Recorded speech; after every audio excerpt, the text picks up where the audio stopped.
Bonjour tout le monde et bienvenue sur Loge Musicale. Aujourd'hui, je suis trop contente de vous retrouver pour vous parler d'un sujet que j'avais hâte de partager avec vous. Il s'agit du mouvement Y2K qui prend de l'ampleur sur les réseaux sociaux.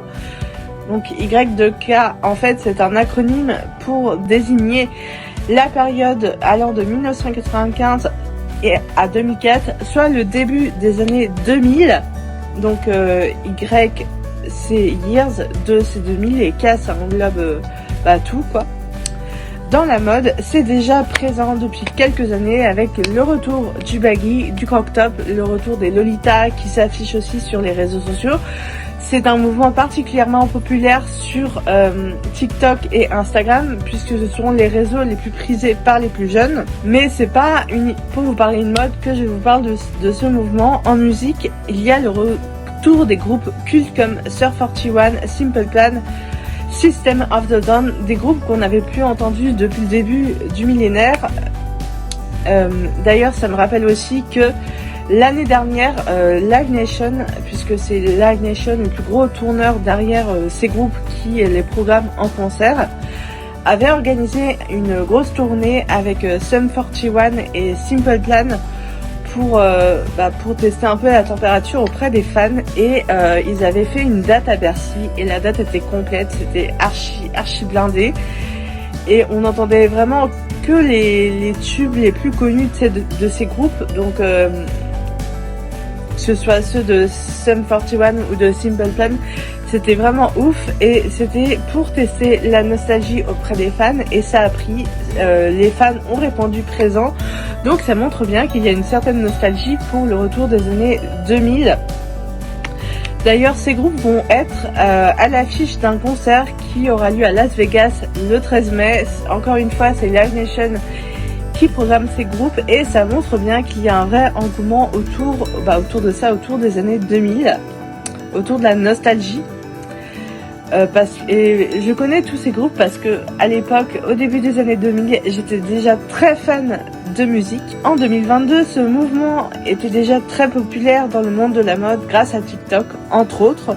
Mais avec le retour de ces vieux groupes, c'est toute une époque qui revient.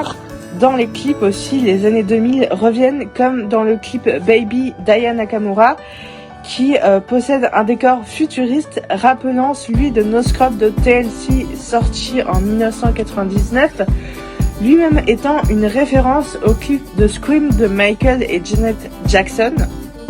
Sur les réseaux et les dance floors, on retrouve des musiques comme celle de Korn, Evanescence, Placebo et j'en passe, des groupes qui faisaient la une des festivals au début du millénaire et dont on a un peu oublié aujourd'hui, même si les vrais fans sont toujours là. Au-delà des réseaux sociaux, ce sont les friperies et les applications de seconde main comme Vinted qui jouent un rôle majeur dans ce mouvement. En effet, les aspects écologiques et financiers ont permis d'accroître ce mouvement, même si à mon avis, la mode de seconde main, ça reste un business comme un autre, même si on revend les vêtements. Mais ça, ce n'est que mon avis. Et vous alors, qu'est-ce que vous en pensez? Parce que moi perso, étant une grande fan de musique et de ces groupes-là, je milite beaucoup plus pour le retour de ces groupes-là sur la scène musicale internationale, que ce soit Simple Plan, Sum 41, Evanescence et j'en passe, plutôt que pour le retour de la mode et le marché de seconde main, qui en fait en soi est un business comme un autre. C'est pas le souci, le problème c'est que il y a toujours un acte de consommation comme un autre. C'est une forme de consommation, on va dire, de consommer de la mode éco-responsable. Donc je milite beaucoup plus pour le retour des groupes de musique sur scène et j'espère que vous aussi. D'ailleurs, n'hésitez pas à me dire votre avis en commentaire. Qu'est-ce que vous en pensez? Est-ce que vous êtes pour le retour des groupes de musique sur la scène musicale ou non? J'attends votre avis en commentaire et nous on se retrouve très bientôt pour une prochaine vidéo. Ciao!